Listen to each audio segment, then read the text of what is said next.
title of the talk is The Empty Net of Dependent Arising.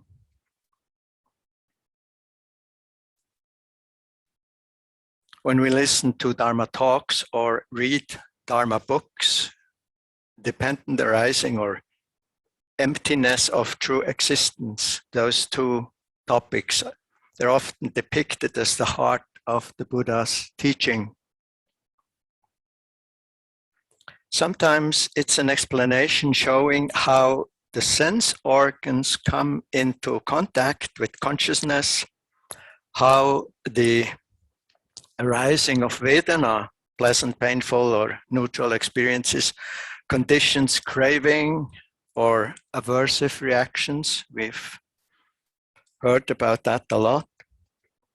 All the way to the arising of grasping, of clinging, of becoming, and then being thrown into various life experiences or realms. The teachings on these processes is known as the 12 links of dependent arising.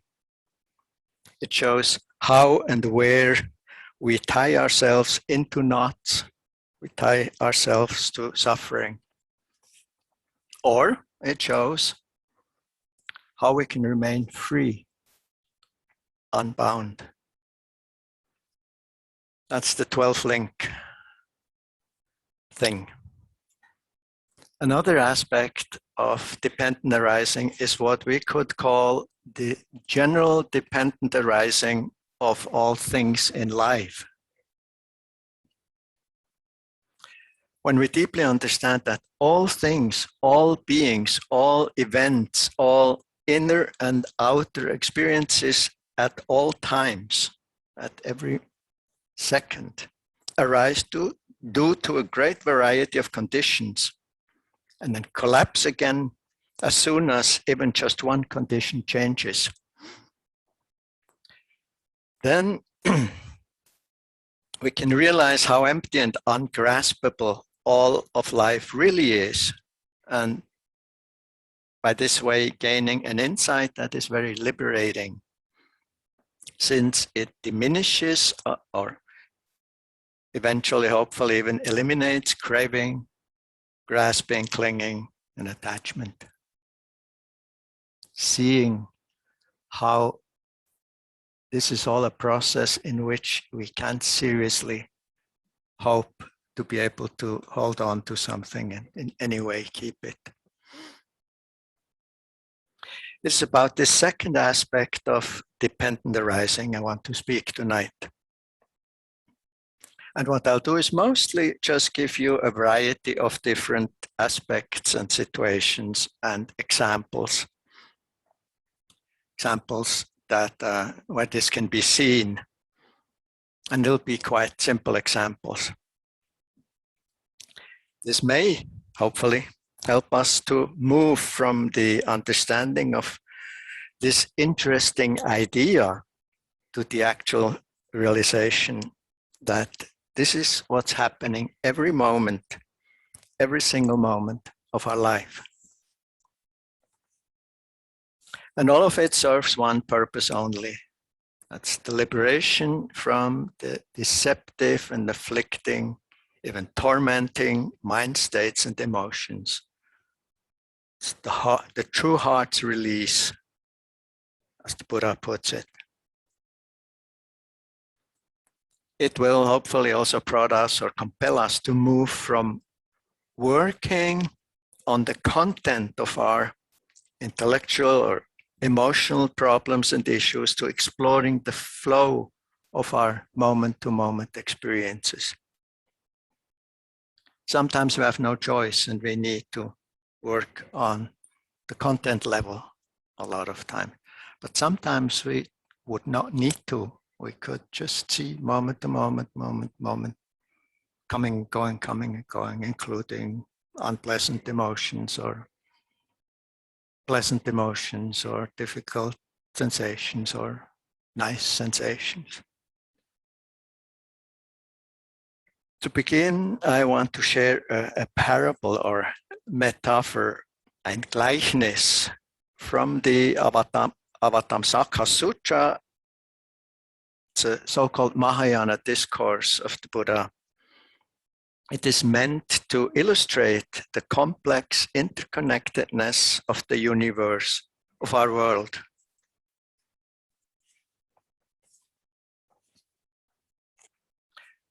Far away in the heavenly abode of the great god Indra, there is a wonderful net which has been hung by some ingenious artists in such a manner that it stretches out infinitely in all directions. In accordance with the extravagant tastes of deities, of gods, the artist has hung a single glittering jewel in each eye of the net. And since the net itself is infinite in dimension, the jewels are infinite in number. There hang the jewels glittering like stars of the first magnitude, a wonderful sight to behold. If we now select any one of these jewels for inspection and look closely at it, we will discover that its polished surface. In its polished surface, there reflected all the other jewels in the net, infinite in number. Not only that, but each of the jewels reflected in this one jewel is also reflecting all the other jewels, so that there's an infinite reflecting process occurring. It's called Indra's net. I haven't seen it, but I would like to see it. But that's really what is happening at every moment here in our life, in our universe.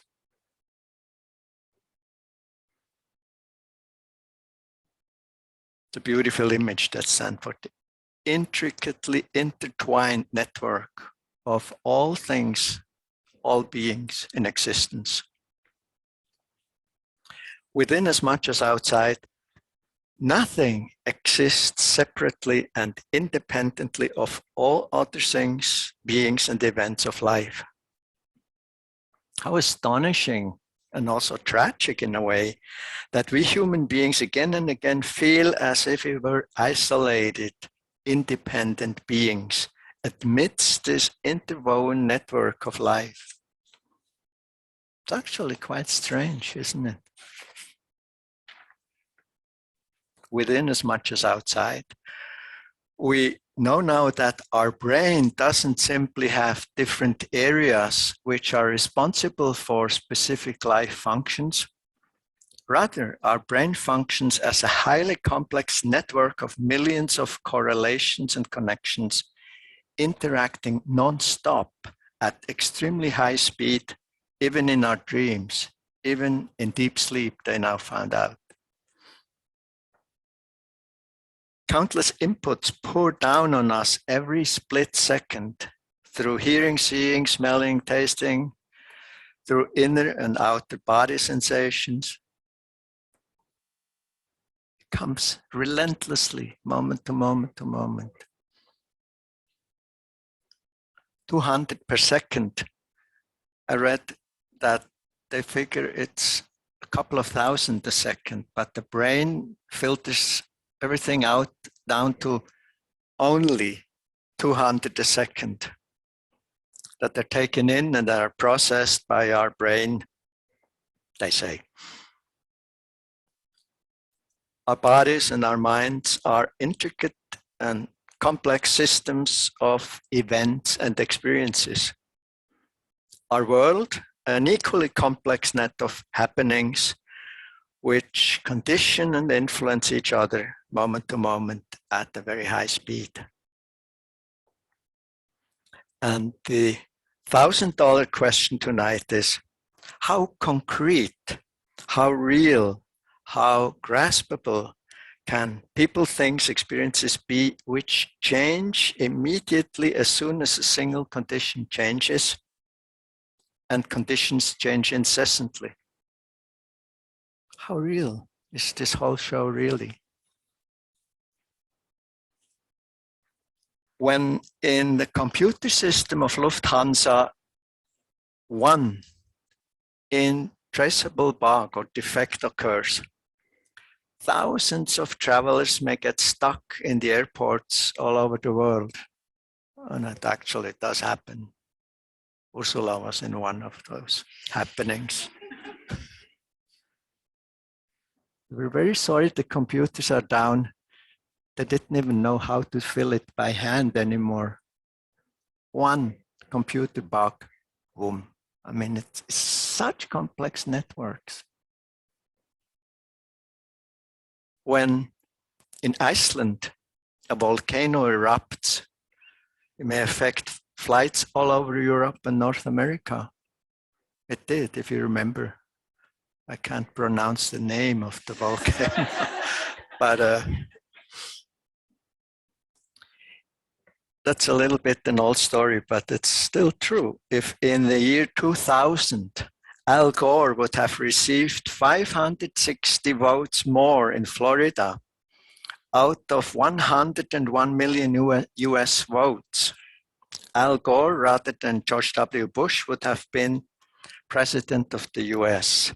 This in turn might have meant a totally different fate for millions of people, particularly in the Near East and elsewhere. Who knows, maybe no Syrian war and refugees. It would definitely have become a completely different picture. I'm not saying a better one, we don't know that, but totally different. When one condition changes or falls away, the whole process of existence changes. Not only are we dependent on countless conditions, but we also contain or even are these conditions. The astronomer, Professor Jan O. Stenflo, described this as follows. We're all part of a beautiful cosmic web. The carbon in our cells was made in the center of red giant stars. The iron in our blood has experienced supernova explosions. The common history that we share with the rocks, the trees, the air, and stars can be traced back to the Big Bang, a compact hot state from which our universe has evolved. Yet somehow we manage to see and experience all this as a pretty static world with a pretty solid body and a seemingly, more than anything, a seemingly independent self or I or me somewhere here or behind our eyes or changes where we think it is. Something that is completely separate from that network of dependencies and conditions. And this way of seeing, this view may seem quite practical, but it's in fact a quite fatal delusion, Täuschung. Since we will suffer whenever this deeply rooted sense of independent existence collides with reality. It collides quite often.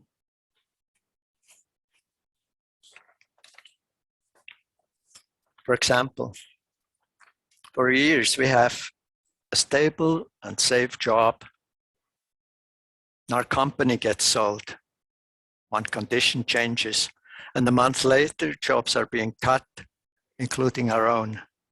Suddenly, all of life looks completely different.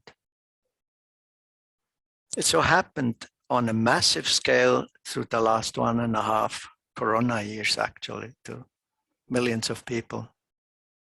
Well, completely unexpected. One cause or condition changes and everything changes. Or our steady relationship is good and lasted for years. Suddenly this handsome guy or interesting guy or this interesting or good-looking woman shows up. Our partner is enticed or fed up with us or something, and our life is completely changed from one day to the next, or within a few weeks, maybe.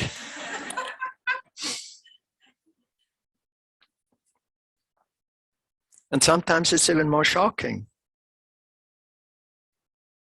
Our heart, which quietly worked for many decades, collapses.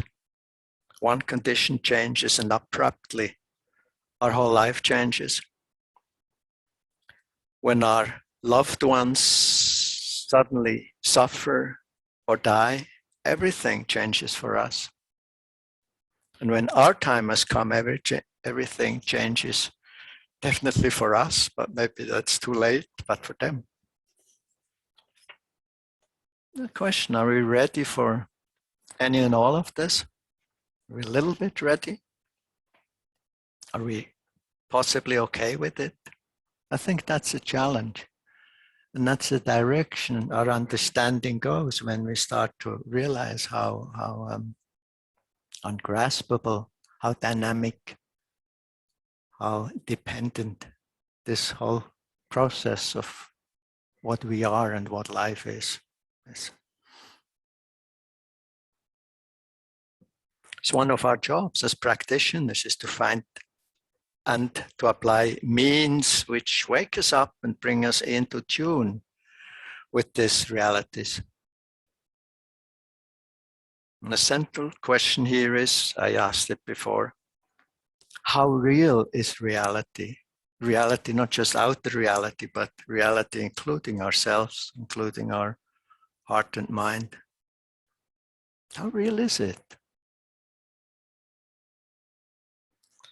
Is it the way we intuitively perceive it and believe it to be? Or is it much less concrete? Is it much less in my control? Less graspable, less real? Much emptier than assumed? In fact, completely empty of independent self-existence. So emptiness, when in Buddhist texts is spoken about emptiness, it's not some kind of hole which we have to discover or in which we fall if we get the right insight. People think stuff like that. It's not some state free of thoughts. That's another idea people have, which we may experience in meditation. It's nothing to do with empty of self-existence. Or some mystic space out of which things arise and disappear into it again. Rather, and I think if you want to remember something of this talk, that's a good one to remember about emptiness or empty of self-existence. It's a property, it's a characteristic, eine Eigenschaft of everything in existence. It doesn't replace it.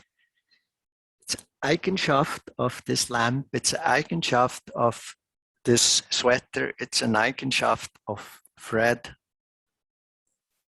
to be without or empty of independent self-existence. So not to make it a noun is helpful. It's not the thing. It's an Eigenschaft of everything in existence. Adjective, I think, in English.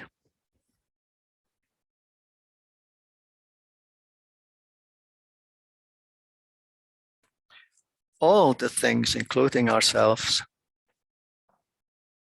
are empty of self-existence in independence of many conditions. They stay the same for only one split moment before they change again. The great Tibetan master Je Tsongkhapa wrote, "Those who correctly understand the lawfulness of dependent arising of all things and completely recognize the emptiness of self-existence of everything," it's like the two sides of the same coin, "they have entered the path which pleases the Buddhas." So he's saying it's quite essential. The fact that all things are empty of a concrete, independent way of existing of course, also means that they are all much more connected than we usually think. They're in no way independently existent, then must be connectedly existence. Here once again the famous quote by Martin Luther King about our mutually dependent connectedness. He writes, "It really boils down to this, that all life is interrelated.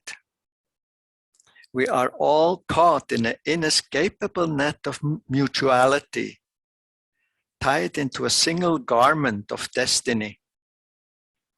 Whatever affects one directly affects all indirectly. We are made to live together because of the interrelated structure of reality. Did you ever stop to think that you can't leave for your job in the morning without being dependent on most of the world? You get up in the morning and go to the bathroom and reach over for the sponge that's handed to you by a Pacific Islander. You reach for a bar of soap and that's given to you at the hands of a French person. And then you go into the kitchen to drink your coffee for the morning, and that's poured into your cup by a South American. And maybe you want tea that's poured into your cup by a Chinese or a Sri Lankan. Or maybe you're desirous of having cocoa for breakfast, and that's poured into your cup by a West African. And then you reach over for your toast, and that's given to you at the hands of a Swiss farmer. Not mentioning the baker or the person in the kitchen who bakes it. And before you finish eating breakfast in the morning, you've depended on more than half of the world. End of quote. It's a network of human, social, and economic conditions and dependencies. And he adds, we are not going to have peace until we recognize this basic fact of the interrelated structure of all reality.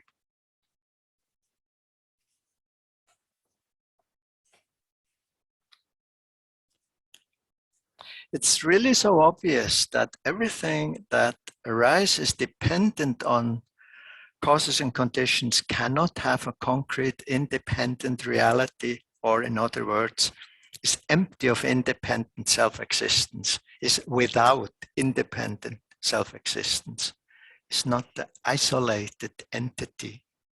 Nothing can exist as an isolated entity. Also not a self or an I somewhere in here.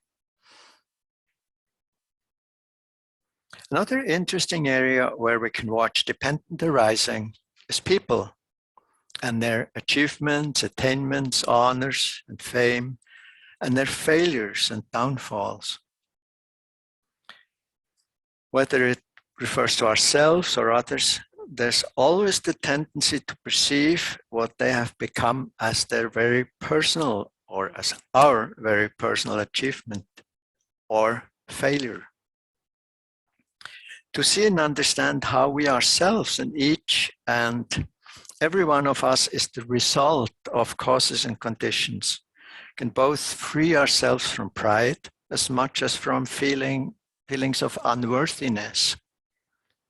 And it can foster a more realistic and also more easeful sense of ourselves. The late master Sheng Yen, great famous Chinese Chan master from Taiwan, with thousands and thousands of followers, a huge monastery and Dharma university, and an amazing human being, which we had the fortune to have here at our center for a week-long retreat. He was here about 10 days, maybe altogether. He writes in his autobiography, looking back, I can say that I never planned for my life to turn out a certain way. My life has progressed through one set of causes and conditions leading to another. I believe I have been very fortunate in my life. In fact, he had a very hard life, his childhood and quite a good part of his earlier life. But he thinks I have been very fortunate in my life. There's one principle that has remained constant. I never allow myself to experience feelings of satisfaction or disappointment. When things are going well, I don't let myself feel content. When I encounter obstacle, maybe it means proud in this, maybe a better translation. When I encounter obstacles or failure, I don't despair. I find ways to keep going. When I encounter a dead end, I turn around and find another way to proceed. I keep moving. If I stop, there's no hope. I'm old now, close to my death, but I still see a road ahead of me. I don't think I'm done. I'm not attached to what I have accomplished in the past. People have honored me, but I can't eat honors. My accomplishments are not mine.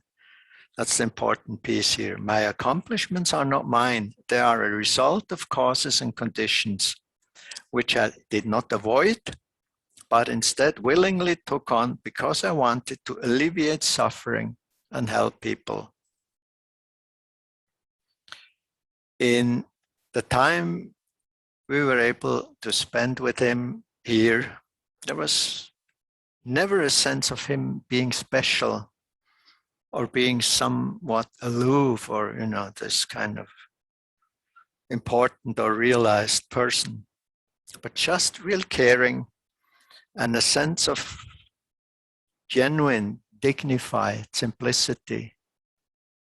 I remember the moment, at the airport when the doors open and you don't know who's going to come in. And I knew he was very famous and he brought about 8 people with him, a video crew and a cook and a secretary and all that. And I thought, what is this going to be like?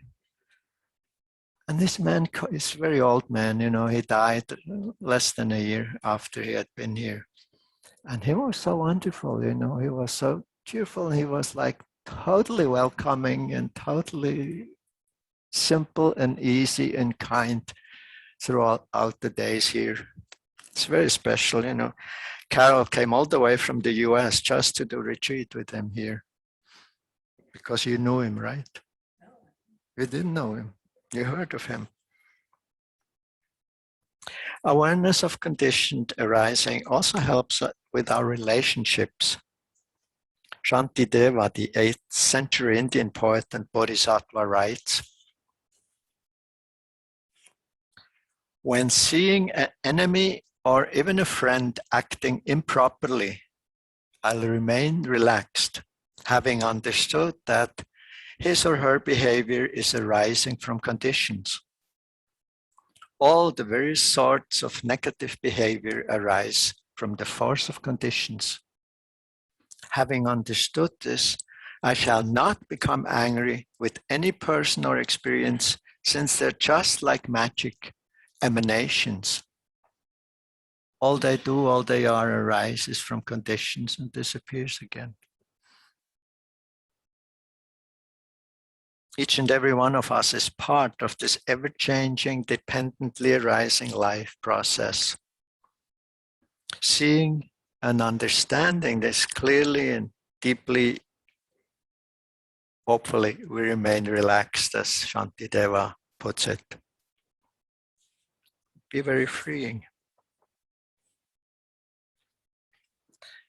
Another great example illustrating the process of interdependency was written in 1908 by Lisa Wenger.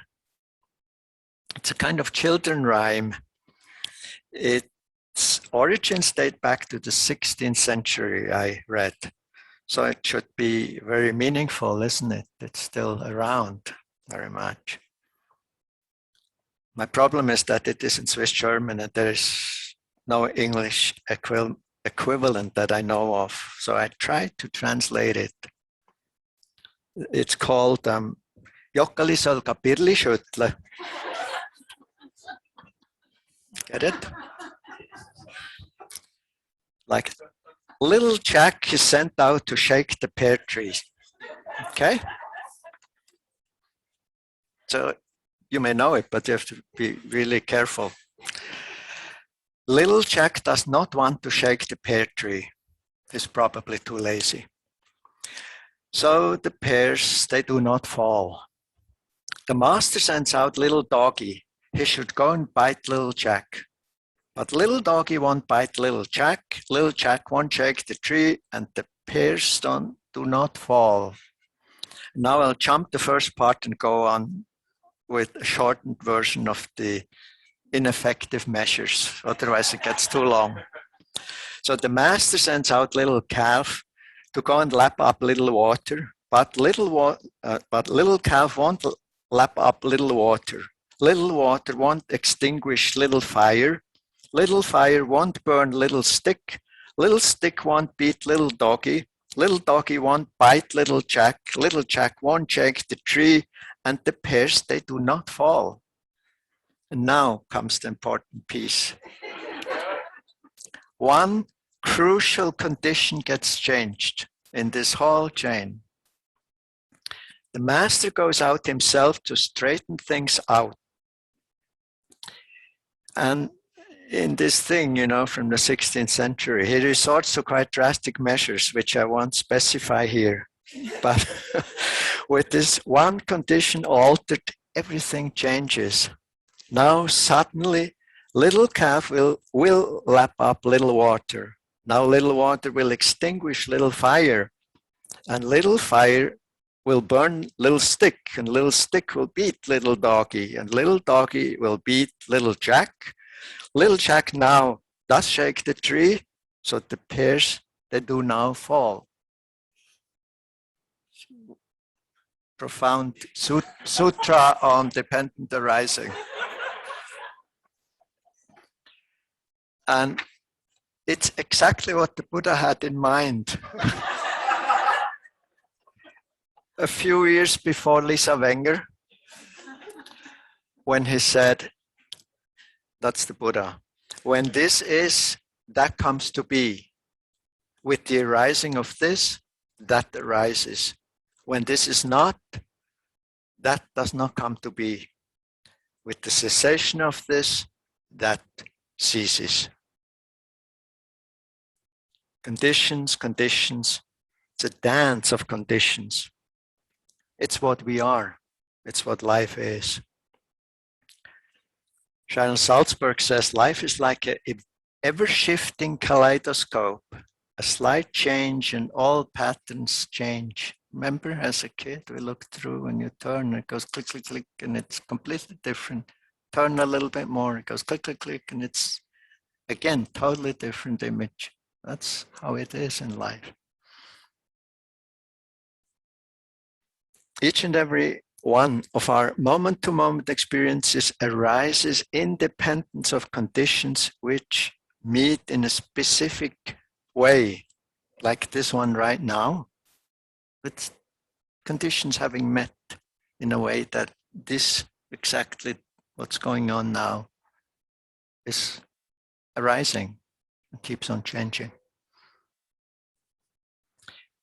A unique momentary experience arises, a process that repeats itself continuously in rapid succession, giving us the impression of a solid world. It's maybe similar to the situation in a movie.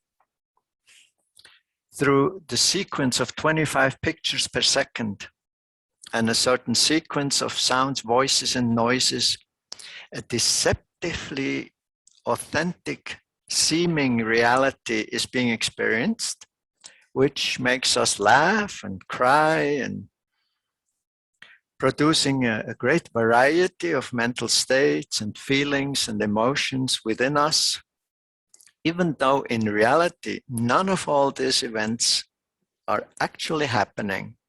when one looks more closely. One wouldn't even have to look very closely. I mean, stare at this screen, TV or movie, but the show is so captivating. I often do it. It has so much power, you know, it sucks us in immediately. And it's obviously nothing is happening there.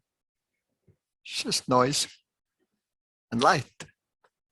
It's maybe a good image to see what's going on here. Everything in the movie, as much as in reality, is like a lightning in a summer cloud. It's like a bubble on a river. It's like a rainbow. It's like a dream, as the Buddha points out in the Diamond Sutra. It's, by the way, a practice that is often recommended in the Buddhist Vajrayana tradition, to see oneself and the world as a dream, as mere appearance, so as to not grasp things and experiences in such a compulsive manner, so that we stay free within, free of the endlessly grasping and clinging mind, leading to endless suffering. I think we start to see that really. It's just not easy to really forget about it all and not clench our fist anymore. The Buddha pointed out, whoever sees dependent arising understands the Dhamma, what we teach and practice here. Whoever understands the Dhamma sees dependent arising.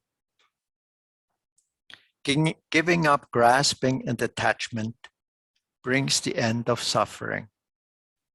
End of quote. Why does it seem so difficult? Why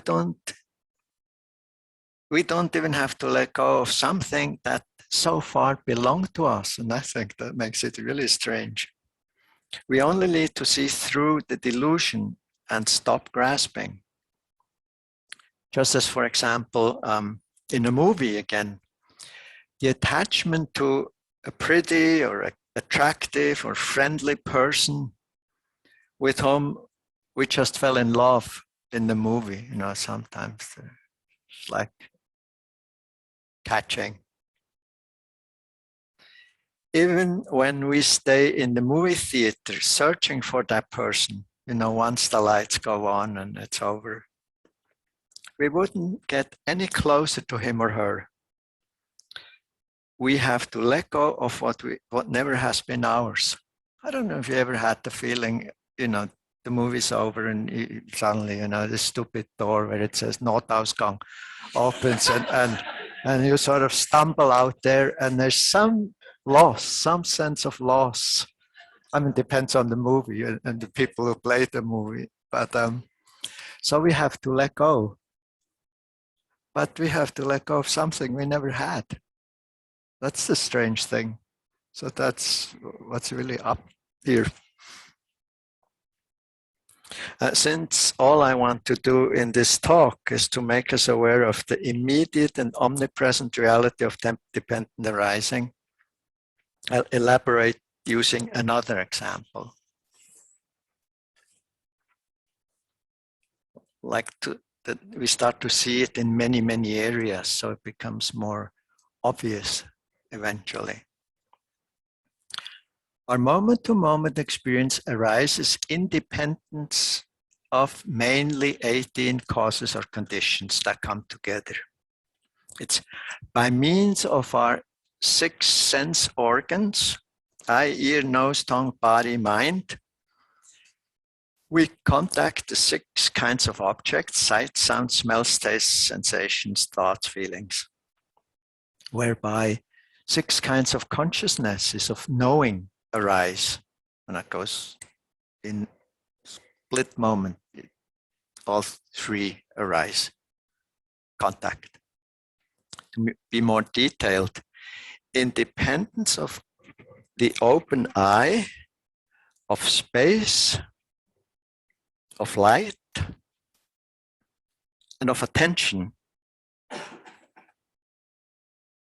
as much as a visible object in view, like you guys for me, or these flowers, contact and visual consciousness arises. Like, I know what I see. I know this thing with green, white, and red.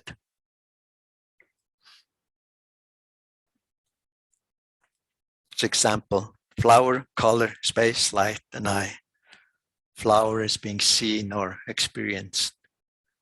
First, when you look at it, it's just colors. Sometimes when you meditate, like when I look there, I see red, green, mauve, and then this round thing.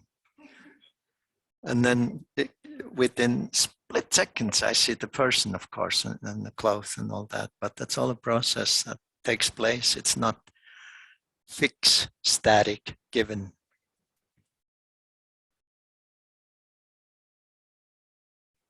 If a single condition is missing, the process doesn't happen. Eyes damaged or closed, or no light, or no attention, no visual experience. It's interesting, bring a lot of attention to seeing. It's happening all day long, except maybe in sitting when you close the eyes. It's maybe the second most active and busy part in our life, besides thinking 60,000 thoughts a day, they say. So independence of the ear, space, attention, and an object, a sound.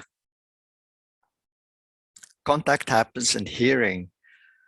The experience of sound is unavoidable when all the conditions are together. Otherwise, try not to hear that. It doesn't work because all the conditions are there. We will hear it. It's so obvious, but it's not. It's process. It's always process. We think, oh, the bell is going. But it's just this incredible complex process that is happening.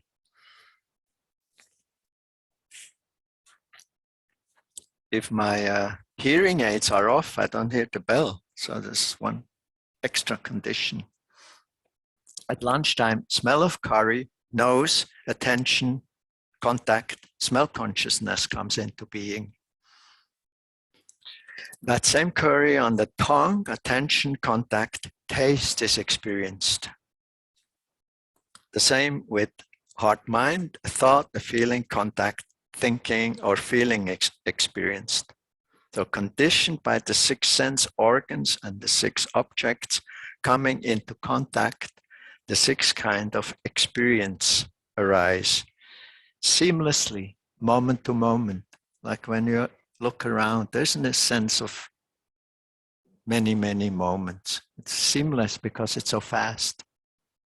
And we can think in between, and there's no gap in it. We can hear. While we hear, we don't see, but it goes so fast that we don't notice. We can test it.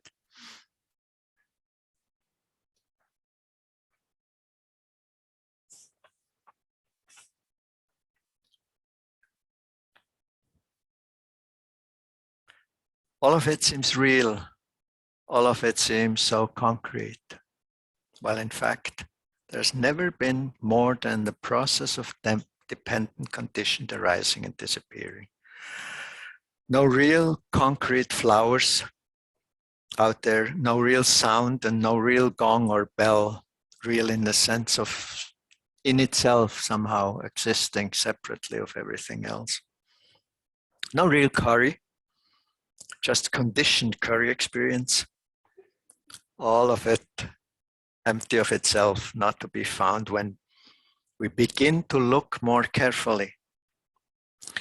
It's akin to a mirage in the desert or the seeming appearance of water on a highway in the hot summer air. Sometimes, you're on the road and it seems like there's water because of the sun and the heat.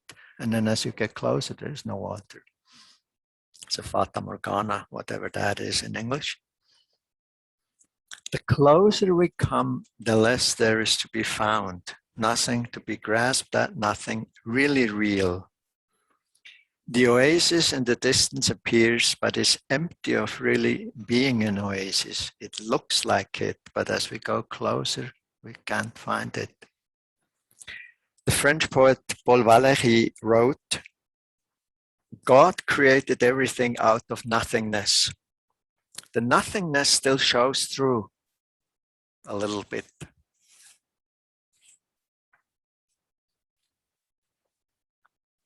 And yet reality is somewhat more real than a mirage because it has effects.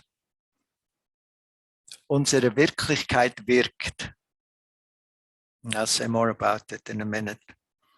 But first it's important to see how we make a seemingly real solid reality out of fleeting empty appearances, which can also not fulfill our expectations, as Irene pointed out in many ways yesterday. That's the dukkha, the unsatisfactoriness. It all seems to work for a while, and then it fails again, and we suffer if we grasp, if we hold on, if we're attached. It's so obvious that we would be free of all mental and emotional suffering if we were 100% in tune with the actual nature of all things, with the way they really are. Still exposed to bodily, physical aches and pains, though, but completely free of reactive emotional suffering. Then Sylvia Boorstein's, colleague of ours, statement would apply or applies. She said, pain is unavoidable, or unpleasantness is unavoidable. Suffering is optional. Suffering is optional for someone who deeply understands. And we start to see when we practice and we start to get the drift in practice that we suffer a little less. We let go a little quicker. We hold on a little less. We're a little less aversive, and we start to see how freeing that can be. So what can be done? I see two practice approaches. We practice Vipassana or other insight meditations, maybe Dzogchen or Mahamudra. Genuine interest in the nature of experience, such as its empty nature. Takes the interest in the nature much more than in the content. We need to recognize in our immediate experience that our personal world arises moment to moment out of constantly changing conditions, which in turn must lead to deeper equanimity and more inner balance. And at the same time, a deeper connectedness with life. That's what we're mostly practicing here. The second practice approach uses reflections. I see this more and more as really important in order to cultivate right view in our daily life. It's something I've done for many years with one tradition, one Tibetan tradition, where there's a lot of emphasis on thinking things over and getting a sense of how reality works, functions. Also on the mental, on the thought level, not just by direct experience. Here what we do is direct experience, and we want to not mix that, but to think about impermanence, about dependent arising. I watch it as it arises, see how it comes about over and over and over again. It's quite amazing. Also read articles, books, listen to talks on the topic, so that we begin to see the processes of dependence and conditioning everywhere, more and more throughout our days. When we look at flowers, when we see or drive a car or ride our bicycle, move in the traffic, when we meet people, when you look at politics, particularly obvious and interesting how in politics, all this is a whole complex dependency. One guy says one thing and it all changes. It's amazing. When we travel, when we eat and digest, and of course, when we are caught in difficult emotions, or when we enjoy wholesome mind states, it's to increasingly become aware of these processes. It takes genuine great interest in inner freedom. Then equanimity, Gelassenheit, and connectedness, Verbundenheit, increase in our hearts and minds. And we find ourselves more often happy without reason, as my teacher Tsonyi Rinpoche puts it. What is essential here is that the recognition of emptiness, or better of non-self-existence, or empty of self-existence, really does bring equanimity and balance. Otherwise, it's meaningless and it's probably misunderstanding, or not genuine. Just not genuine. There was a monk who had spent years of practice in retreat on the mountain. And one day he appeared at the monastery down in the valley to talk to the master. There, with some pride, he described his realizations of emptiness. The master listened carefully. Then he took a stick and hit the monk over the head. The monk immediately got very upset and angry, whereupon the master said, "Astonishing, isn't it, how quickly emptiness can get angry?" So it's interesting, we can know how it works and think that we apply it. I think the amount of suffering will always tell us how much we actually live it and how much not. I think to me it's the best measure. As soon as there's suffering in my mind, I know, oh, there's somewhere where I halt or resist. When we hear all the stuff about emptiness, but do not understand it properly, we may conclude that how we act in life is not really important, since all is empty anyway. We hear that phrase sometimes. And then one neglects ethical conduct, one neglects generosity, one neglects compassion. But when we understand that empty of independent self-existence means that all things arise in a complex process of causes and conditions, then we also see that this process follows a strict lawfulness. It must follow a strict lawfulness. Otherwise, it would all fall apart. And it doesn't.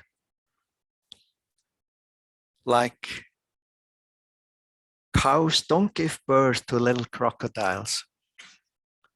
Never. It sounds obvious, but that's the lawfulness, you see. From tulip bulbs, we never get asters. Is it aster? Aster? Aster. Vinegar makes things sour and not sweet. And not sometimes sweet and sometimes sour. It's a law. It makes it sour. And out of genuine generosity comes a sense of joyful connectedness and not grudge or greed. And out of anger and hate, we get inner constriction and not joy. It's quite obvious. The lawfulness of cause and effect and of karma. So it's all empty of independent existence. It's all conditionally existing in a process, and it all follows its own rules and laws. We can't cheat. So now we can understand Je Tsongkhapa when he says, simplified translation. If you do not combine your practice with the insight into the nature of reality, you will be unable to cut the root of suffering. Therefore, reflect on dependent arising, meaning reflect on it and watch it happening moment to moment in direct experience both. In reverse, still Tsongkhapa, When you have understood the way in which emptiness of self-existence appears as dependent arising, you will not anymore get threatened by extreme views which cause suffering. And then he goes on, when you have correctly understood these aspects of the path, rely on solitude and generate the power of joyful perseverance. Quickly realize your essential goal, my children. Since this is a little complex, maybe I'll close with yet another freely rendered quote. Insight tells us all things are empty. Love and compassion tell us all things are connected. Between these two, our lives may flow.